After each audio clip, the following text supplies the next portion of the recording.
চারদিক ঘুটঘুটে অন্ধকার। হাল্ক বসে আছে এক গাছের নিচে, ভেজা চোখে আকাশের দিকে তাকিয়ে। সে ফিসফিস করে বলে, হে আল্লাহ, আমি কি তোমার বান্দা হতে পারি?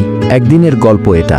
সবাই হাল্ককে চিনত তার শক্তির জন্য, কিন্তু কেউ জানত না ভেতরে তার ছিল এক ভাঙা মন। দিনরাত সে মাঠে কাজ করত, মাটি কাটত, মানুষকে রক্ষা করত, কিন্তু রাত হলে সে একা, একেবারে একা। মা হাল্ককে বলতো, বাবা, এই জীবন একদিন শেষ হয়ে যাবে। তুমি সবকিছু ভেঙে ফেলতে পারো, কিন্তু নামাজ না পড়লে নিজেকেই হারিয়ে ফেলবে। কি হাল্ক বলতো, মা, আমার মতো পাপী মানুষের নামাজ কি আল্লাহ কবুল করবেন? মা কাঁদতো আর রাতে দোয়া করত, হে আল্লাহ, আমার ছেলে একদিন তোমার দিকে ফিরে আসুক গে। একদিন রাতে হাল্ক তার ট্র্যাক্টরে চড়ে ফিরছিল মাঠ থেকে।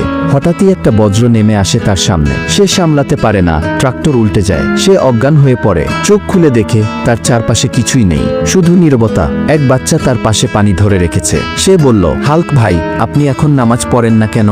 এই ছোট প্রশ্নটা হাল্কের হৃদয়ে গিয়ে লাগে। সেই রাতে ছিল রমজানের প্রথম রাত। হাল্ক সিদ্ধান্ত নেয়, আমি একবার চেষ্টা করব, শুধু একবার। সে রোজা রাখে। প্রথম দিন খুব কষ্ট হয়, বিশাল দেহে ক্ষুধা, গরমে ঘাম। তবুও সে ইফতারে মায়ের পাশে বসে। মা চুপ করে তার চোখে তাকিয়ে বলে, আজ তুমি আমার সত্যিকারের হাল্ক।